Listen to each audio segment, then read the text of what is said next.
So, again, I'm just an idiotic, stupid dog. This is a dog special. The producer said I had to announce that this is a dog special because it's guest starring the little spray tan girl. And they got to do something with whatever. I don't even know, logistically. Also, he said it's a cue for the network of artists, the team of artists we have working on this. They call them a network or a team, a conglomerate of artists, but it's really a gaggle of stinky potheads. They are disgusting, believe me. These artists, they're drunken, stumble-bum, pothead, pillhead losers. So, whatever. It doesn't even matter. But this is a dog special. I overheard the little spray tan girl. The little spray tan girl had gotten a little natural sun. So she was a little bit more rambunctious. She was a little bit more uppity. She was a little bit more happy. I walked over. I crossed the thoroughfare. I crossed my yard. I got down off my porch. It was brutal. It was horrible from my old hip dysplasia. I nuzzled so slowly no one could see me. I was like a ghost, an apparition. I laid underneath her window. The window was up, the screen was there, the curtains were drawn back, and I could hear everything the little spray tan girl was saying. And she was saying something along the lines of, this is a kind of a quote. I thought what she said was, Oh yeah, it was a dig announcement. That's called a dig announcement. And I didn't understand what she meant by a dig announcement, but then come to find out as I studied it later, it was concerning this girl, Sumner. This girl, Sumner, had an announcement, and she says to the public, according to the little red-haired, the little spray tan girl. Sumner addressed the media by saying, the little spray tan girl, she says, "Oh, I'm just going to rip the Band-Aid off." And by that which I meant, she was going to dive right into it.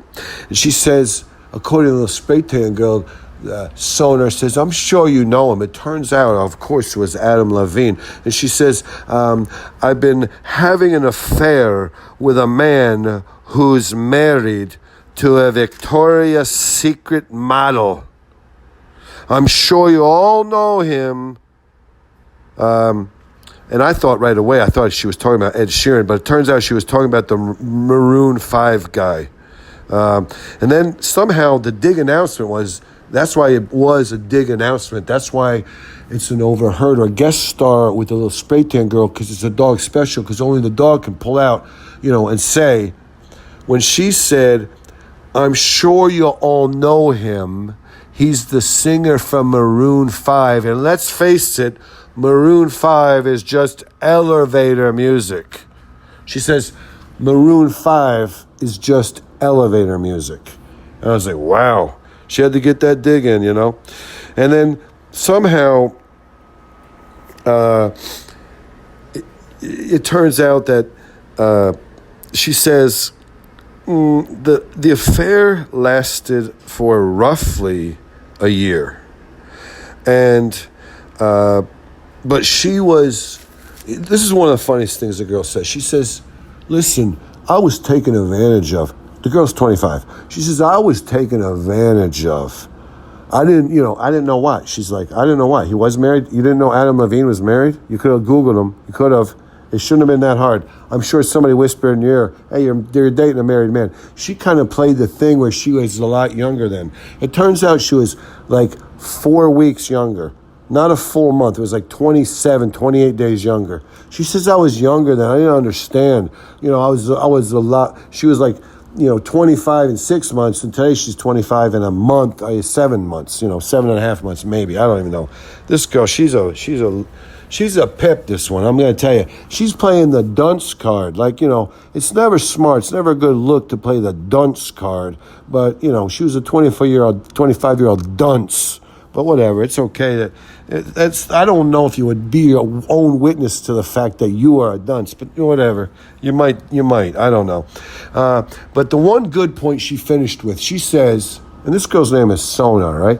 She says, "So Adam, he calls me after we broke it off some months later, and I'm sure Adam Levine's wife will appreciate this. It's kind of funny.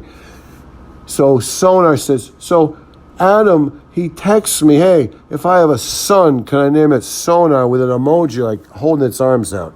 And I thought, that's what really Adam's doing, saying, hey, my wife, she's going to have a big flabby, after the birth canal rupture she's going to have with my son, I'm going to need something a little tighter. You think we could hook up for a while until she gets back in better shape? That's what that text really was. Poor Sonar, she's a little naive. She didn't understand that text was about hooking back up. She thought he was really trying to get to opportunity to name his boy Sonar. Maybe he named his son Gravel or Tumbleweed. Who knows? It's just as good as Sonar. But that girl, she said, I can't believe he did it. He put the emojis. That was just him trying to score. You know what I'm saying? And I wonder if Adam's wife appreciates that. And I wonder, as Adam grovels and said, I accept full responsibility and blah, blah, blah, I wonder if you peel the onion back or whatever, if Adam's wife can really appreciate that one.